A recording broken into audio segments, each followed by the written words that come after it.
The next call is a split call. Eugenie Sage, 5 minutes. Tēnā koe, Mr Speaker, thank you.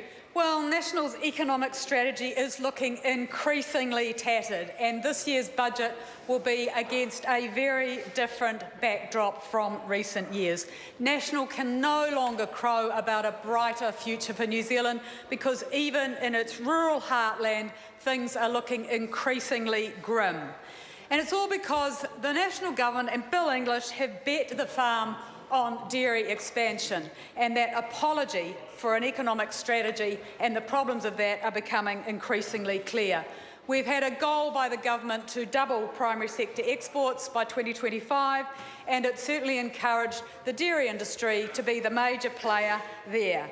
And that, of course, as the Green Party has been saying for some time, has had huge environmental impacts in terms of water quality, doing enormous harm to our rivers, lakes and aquifers, and major damage with greenhouse gas emissions increasing and the climate pollution that's associated with that. But now we are seeing the economic and social consequences for farming and rural businesses of that failure to diversify, that focus on the primary sector and particularly dairying. And just recently, with Fonterra's move to extend its payment date to 90 days, asking suppliers to slash their costs, and the crash in dairy payout prices shows the real strain that the sector is under. And it's a government strategy of focusing on one product to one market, milk, and the failure to commit to sufficient investment in innovation to diversify our export base that is a major cause of the problems we're having today. It's sat on the sidelines while manufacturing has struggled with a high dollar, and it has just failed to invest in innovation. But now we've got heartbreak for a lot of farming families, and it was distressing listening to Northern farmer Ben Smith on national radio this morning talking about selling his stock and half his land. I've met Ben Smith. He's an innovative farmer. He featured on Country Calendar for the way he was using surplus fruit and vegetables to feed his stock. He cares about the state of his local rivers, and now he's being forced into this position because National has led farmers like Ben up the garden path.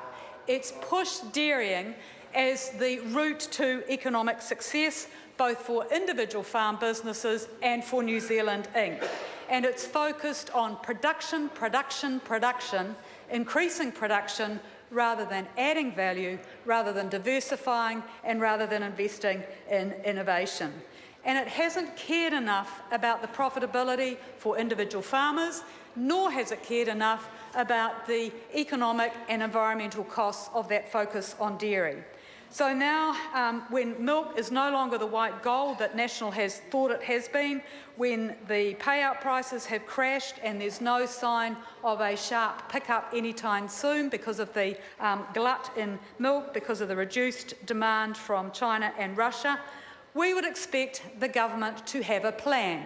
And yet what did we hear from Bill English this morning? That he hopes that farmers would get through. And again in question time today.